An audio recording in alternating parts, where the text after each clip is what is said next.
começou a ter cota, que as pessoas disseram, bom, mas agora vai ficar injusto, porque meus filhos não vão ter mais tantas possibilidades porque aí começa a ameaçar. Então, enquanto não ameaça uma estrutura existente, as coisas vão acontecendo. Mas a mudança é uma mudança. A mudança é a mudança de patamares, de lugares, de estruturas, de visão. E isso leva muito tempo e tem levado muito tempo. E eu costumo dizer, as pessoas falam, a gente avançou, é verdade. Só que tudo relacionado à civilização, a direitos humanos, é muito pouco. Porque cada vez que você demora um tempo, você tem pessoas que foram excluídas, pessoas que perderam vidas, pessoas que foram violentadas, pessoas que tiveram as suas possibilidades de existências rompidas. Então, cada dia que isso não é garantido, são pessoas que estão ali. Então, isso é urgente. É urgente quando a gente fala de quebrar essa estrutura. E eu acho que a única forma de começar realmente a quebrar, primeiro, é educação, conscientização, espaços de diálogo conjunto. Porque isso vem com uma pegadinha muito grande, que às vezes os próprios grupos que são excluídos entram na lógica do poder. Sim.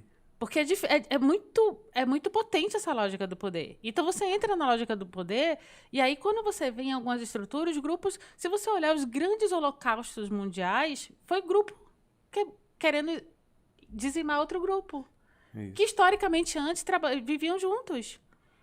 E que veio uma ideia de que eu só posso existir bem se você não existe mais.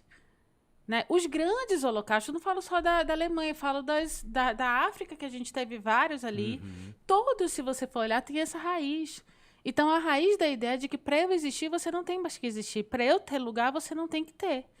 E como é que a gente quebra isso?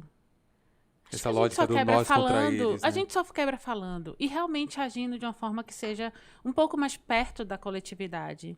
Um pouco mais perto de uma visão conjunta, um pouco mais perto de compreender que se todo mundo se desenvolve, o país se desenvolve.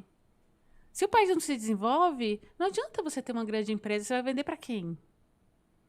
Você vai fazer show para quem assistir? É verdade. Então, você tem um país rico, no sentido de cultura, de possibilidades de produção, ou todo mundo também perde. Então, não é só uma questão de ser bonzinho. É uma questão também de compreender que o desenvolvimento conjunto é importante para todo mundo. Ninguém perde.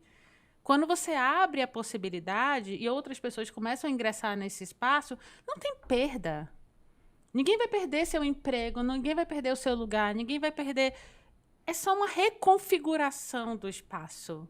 Não é a troca de quem está lá em cima, porque está lá embaixo eu troquei e botei quem está lá em cima aqui embaixo. É uma reconfiguração. É um outro espaço de sociedade que a gente precisa encontrar. E que ninguém precise ficar lá em cima e ninguém precise ficar necessariamente lá embaixo. Só pegando esse gancho, muito rapidamente, se a gente pega os dados da McKinsey focado somente na parte empresarial, na parte de contratação de pessoas, ter pessoas diversas dentro do ambiente profissional faz com que a empresa fique 35% mais lucrativa.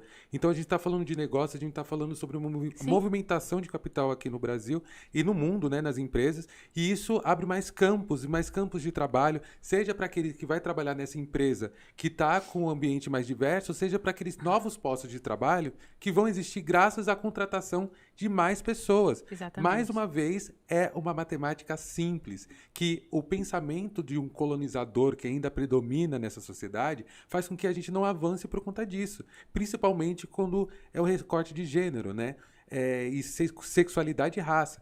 Então, acho que trazer à tona nessa conversa, nesse primeiro podcast, esse assunto acho que é de extrema importância, principalmente para aquelas pessoas que ainda não têm proximidade com o tema ou que têm, de alguma forma, em volta de si, pessoas que dizem para elas que não precisa falar sobre isso ou que isso é mimimi. A gente sabe que tem muitas pessoas e até pessoas que poderiam ser aliadas, né? Outras mulheres que poderiam se aliar.